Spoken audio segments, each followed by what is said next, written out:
doing? How are y'all feeling? I'm okay.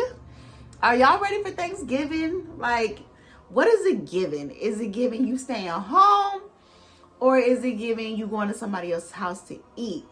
Me, I'm staying home. For these last, 5 years, I've cooked. I've been the cooker. I've made the mac and cheese. I've done the dressing. I've done all the things, okay? The cornbread, all the stuff, okay? The dessert, peanut butter cookies, cakes, and pies. Well, pecan tarts. I don't really do pie. But that's not the point, okay? I hope you guys are somewhere safe and warm and enjoying time with the ones you love. You know, if you're not really fooling with them folks, I feel you. And that's your business, and you have every right to be that way, okay? Get you a cozy book, light some candles, set your own little ambiance, okay? Go to KFC, get you some mashed potatoes and chicken or some stuff, okay? If you're not cooking and you're not going nowhere, that's fine, okay? And also, I don't want to see no nasty plates on my timeline. Speaking of timeline, follow me on Instagram at Raina.Swan. I would say follow me on TikTok at Raina.Swan, but I don't really fool with them people over there on TikTok right now, because they be acting fake. Anywho, I'm just kidding. If you're from TikTok, I'm just kidding. So yeah, today we are going to be doing a ARC test taste. This is our third one of the month. And you know what? Since I am now doing 3 videos a week, I feel like I should just let you guys know that we will be doing one ARC test taste a week. Just because they do give me 4. Now, let me just say this. My partnership with Macmillan is coming to an end, and I don't know if they're going to ask me to do it again or if they're going to send me the form to sign up again. I don't know. So I'm waiting for that, more information on that. But as of now, going into next year, we will be doing like an ARC test taste once a week. Okay, so just throw that out there. Okay, so today we're listening to the first chapter of Dead Animals. And this came out on the 11th of this month, November. And so this is, let's see, what is the synopsis say? Okay, so it says, finding a dead body is not normal, but Ava is not a normal teenager. In this chilling, beautiful mystery, only the obsessive spirit of youth can save a desperate town from the savagery within. Ava Bonnie is a compassionate and studious 14-year-old girl with a dark secret. She has an obsessive interest in the macabre. She is fascinated by the rate at which dead animals decompose. The highway she lives by regularly, that word always fucks me up, offers up gifts of roadkill in the dead of night. Ava loves nothing more than to pull her latest discovery into her roadside den and record her findings. It is giving Jeffrey Dahmer. One night, she stumbles across the body of her classmate, and fearing that her secret ritual could be revealed, she makes an anonymous call to the police. But when Detective Seth, I don't know that man's last name, is given the case, Ava won't step back. Not while teenagers continue to go missing. Racing alongside the police or against them, Ava is determined to figure out who is haunting her classmates before she becomes the next prey. How hard can it be to track a killer? So this got really good reviews on Goodreads. So let's go ahead and listen to the first chapter. It is 19 minutes long, but I do have the speed on 1.25. So y'all ready? Y'all got y'all snacks? You get a little cozy? You doing your dishes or something? Okay, let's start it. Chapter 1. And my son Joe. Okay. There is never only one of anyone. Okay. Margaret Atwood. Okay. Cat's Eye. Part 1. Chapter 1. Mid-May, 1981.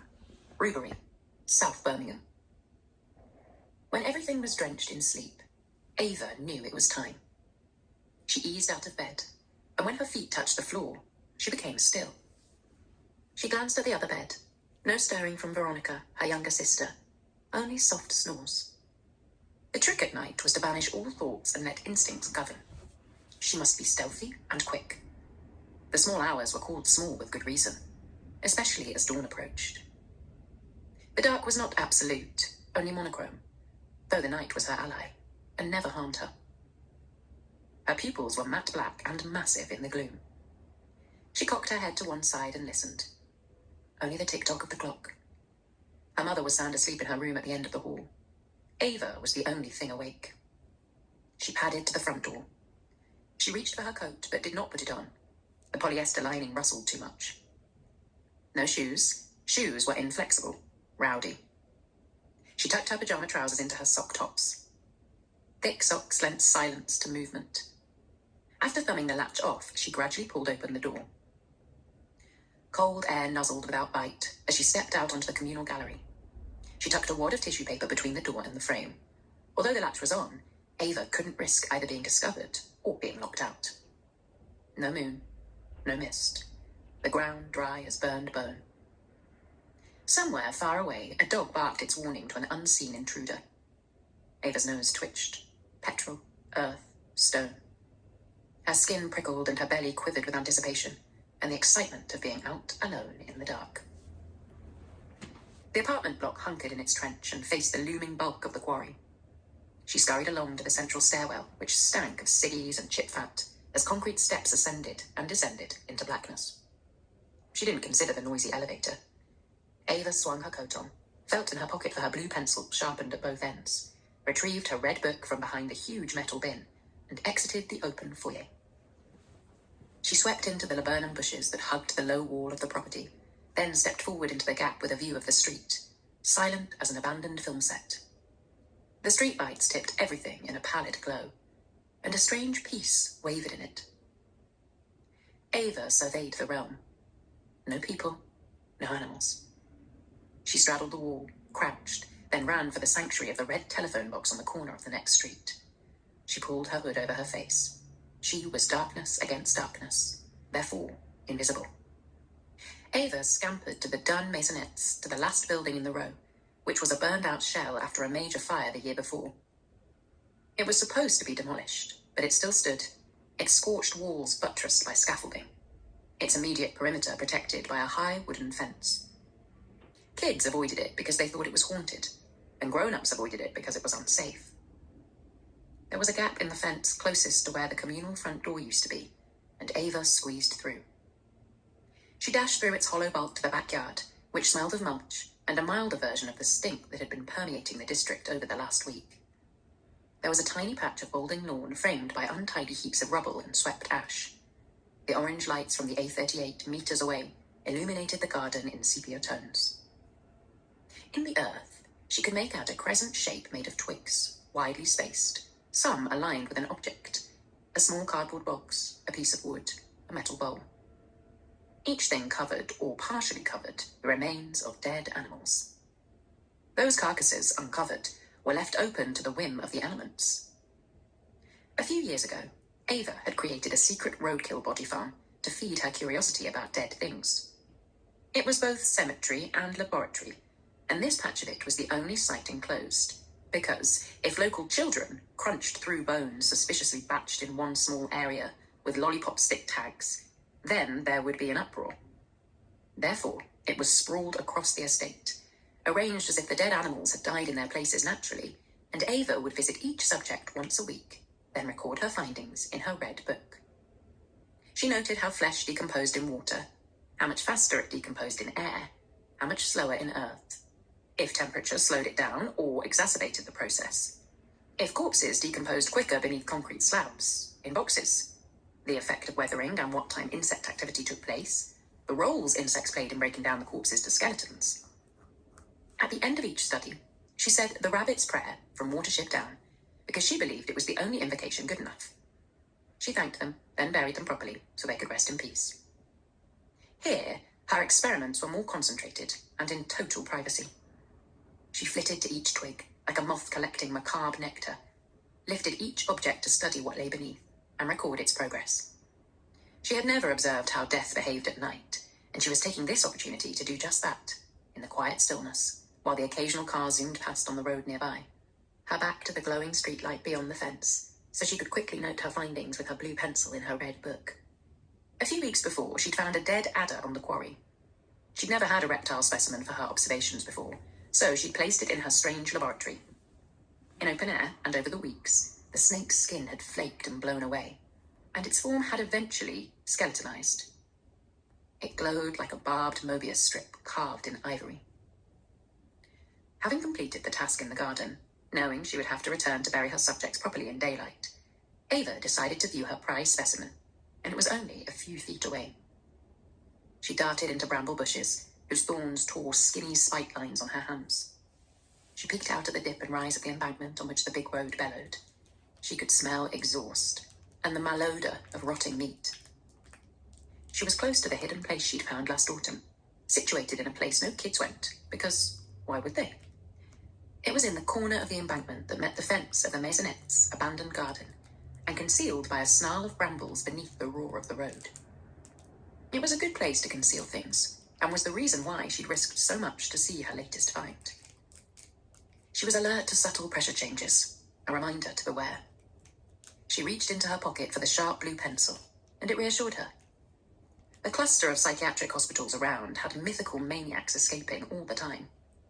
Just because there were no people around didn't mean there were no people around. She didn't feel watched, however. There was no familiar weight of judgment on her back. And Ava wasn't afraid, as it was impossible for her subjects to harm her, because they were, after all, dead. The flyover murdered animals every day, as did its feeder road, the Bristol Road South. Pets and wildlife alike were victims of the ceaseless, grinding traffic. Metal monsters spat furry corpses either side, much too fast to eat them properly. Some of them died right before the horrified eyes of pedestrians, others with their insides more outside. Ava used to cry when she came across the mangled remains, but now her natural inquisitiveness trumped any childish sentiment left. Over the past few months, the kills were fewer. Ava doubted it was because the road ran less traffic. If anything, it had increased. Sometimes there'd be evidence of a little death here and there, bloodstains or fur swatches, but the bodies were missing. It was why her latest find had become so important. She discovered it 2 weeks ago, and it was her largest so far. A male fox. Vulpes vulpes. 170 bones, 42 teeth. Flung intact over the embankment, and hadn't been dead long by the time Ava found it. She bolted for the corner, kept her head down, careful not to show her pale face under the florid lights. She ducked beneath the natural arch created by branches, and found the fox just where she'd left him, stretched out on the hard-packed earth as if lazing in sunshine. The stench was solid, almost touchable. She frowned. There'd been warmer days the previous week, but not enough heat to generate such explosive ferocity. The fox was the largest creature she'd ever found, but the smell was too immense to emanate from its sunken shell. Ava observed that brown cocoons left by maggots after each molt littered the earth like bullet shells. There was desiccation around its head and limbs, and hide moths and beetles paraded in the split seams. There were too many green bottle flies. The cold made them slow, but they were too numerous for night, or for a cadaver this advanced with decay. Gem-bright Lucilia Caesar weren't interested in mummified remains, and preferred juicier feasts for their babies. Something wasn't right. Ava adjusted her position to avoid cramp in her legs, and it was then she was accosted by the full wave of putrescence. Her eyes, now accustomed to the gloom, followed the sordid march of sexton and rove beetles towards their manna from heaven. Her gaze crept further on, and then she saw him. Mickey Grant. 14-year-old Mickey Grant had been missing for a fortnight. His school photograph had been on every news program every day, local and nationwide. He'd vanished so utterly, it was as if he'd popped out of existence. He might have run away because sometimes teenage boys ran away. It was possible he might be with family in a foreign land. After all, grown-ups said, it was rare for boys to be abducted. It was girls who were usually fiends fair. but nobody had seen Mickey since Dealan's Hall Disco 2 Fridays ago. Ava knew him as an unpleasant boy, a bully you couldn't walk past without him saying something spiteful. When he went missing, Ava hadn't cared. But Mickey wasn't running, and he wasn't safe with a far-off relative. He was dead, slumped like a thrown scarecrow, a writhing slope of maggots that undulated in blubbery waves as they rose to breathe before plunging down into the stinking recesses. Viscous juice oozed into the drip zone beneath. The once blonde hair was patchy with despicable fluids. Ava wasn't scared. She wasn't a girl who screamed even when hit. Yet she sought inside for panic, terror, or disgust, and found nothing but useless pity. She took mental photographs, recorded the entire scene for her red book. He hadn't been in this space 2 weeks ago. This wasn't the kill site. This was recent waste disposal. Putrefaction had advanced, though Ava judged him to have been kept in a relatively cool place for a while before. But she'd no experience with such big, furless animals. She wished she had a torch. Ava shifted position, out of the stench corridor. Rotting flesh was a heavy scent that could be carried home on clothes and hair. She wouldn't be able to disguise it with a spray of her mother's perfume. She could just make out familiar circular wounds etched along his forearm. Human bite marks. Murder stained below and tainted above. Mickey Grant was carrion, as much so as the fox lying a few feet away, and all three shared a grim tableau. His parents would be devastated, and they seemed such nice people on telly. He'd been dumped here on purpose, as if whoever had murdered him had known the den was there, as if tipped as an ideal hiding place for the worst of secrets. Dead things were heavy and unhelpful when it came to changing their location. Ava scanned her surroundings. There was nowhere for a killer to hide on the grassy embankment. Even though her common sense told her that the killer was long gone and not likely to be watching a girl out in the night on her own when she shouldn't be, it was time to go. Quickly, Ava said the rabbit's prayer over the animal and to Mickey's ruined face. She remembered good things about him, how he used to stroke every cat in the street, and smiling when he walked his dog Starsky. She backed out of the hollow. Ava scuffed her footprints with a twig. Footprints were bad news. Even if her feet were small for a 14-year-old, and there were a great many 14-year-olds in the world. She fled the den, and adrenaline ensured she thought of nothing else until she took a breath behind the telephone box. 999 calls were free, and if she disguised her voice, nobody would ever know a girl had found the missing boy. Ava didn't have to call the police, but she did have to. It was only right. The kiosk was brightly lit, and she risked being seen. But it faced away from the road, so if she was quick, she could be back in bed in minutes. Ava swung the heavy door open on its leather hinges, grabbed the clunky receiver and rang 999 before she changed her mind. She'd no idea which voice would arrive out of her mouth, but when the operator at the other end said, "Emergency services, how can I help?" it was Mrs. Poshy Snob who spoke up. "Hello? Yes, the police, please, immediately. Mickey Grant, the missing boy, is lying in bushes on the embankment of Ribbery Flyover." Mrs. Poshy Snob was a woman with a low voice, flawless diction, and took no nonsense. "At the rear of the abandoned garden of Homemead Grove." There was a pause, and the controller said, "Do you need an ambulance as well, Mrs. An ambulance? No, dearie. He's dead. Who are you? Please be quick. His poor mother needs to know where he is." "Is this a joke call, Mrs.? Really? Do I sound as if I am joking? Do I? At 2 o'clock in the morning? You sound like a clever chap, so do get on. I was out walking my dog and I found Mickey Grant." People were always finding dead bodies whilst walking their dogs. It was like a rule. People were always walking their dogs at stupid times of the night. It was always so on Police 5.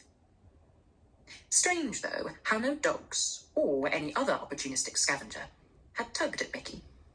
And those bite marks were human. Ava hung up. Outside her front door, she composed herself, tried to halt the heavy panting so that she could ease back inside and quietly close the door. She'd seen her first dead human body, and she was fine. She hadn't vomited or cried. Her heartbeat ticked in time with the hall clock. She removed her socks and rolled them into a ball. She would wash, then hide them, as if tonight's adventure had never been, but they smelled of mud and nothing more. She sniffed the skin on her arms and the ends of her hair. Just her, not Mickey. She washed her hands quickly in the sink. She couldn't hear sirens, and her hope sank. The police weren't coming. They hadn't believed Mrs. Poshy Snob. She was too tired to think about it, and she couldn't do anything except crawl into bed and sleep.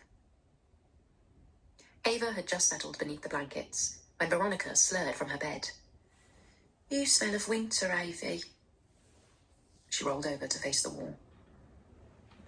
Ava immediately dropped into slumber, as if from a great height into a woolly void, her body curled around her damp hands, the bald socks at her feet, her breathing regular, her dreams untainted, if she dreamed at all.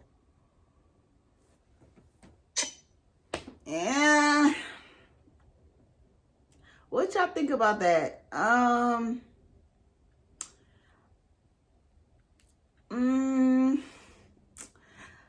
I need more storyline, because right now all I'm getting is details of dead animals and bugs. Also, I think that, well, I wish that we would have gotten more backstory about Ava, which I'm sure will come as the chapters go on, but I wish that the author would have sprinkled a little bit in the beginning, just so I could give a damn about some creepy, weird kid in the woods finding dead animals. Because at this point, it's like, why? You have to give me a reason to care. I don't care that, you're in the woods looking at dead animals. And I don't know. What did you think? Was you feeling that? I don't know. I mean, the reviews is good for it, but if the whole book is given lengthy descriptions of carcasses, I don't care. It might not be my type of thriller. I don't know. So anyways, drop down in the comments. Let me know what you feel about that one. I was going to try to finish it before December rolls around, but we'll see how I feel. Yeah. Anywho, I will talk to you guys later, and you guys be safe. All right. Bye.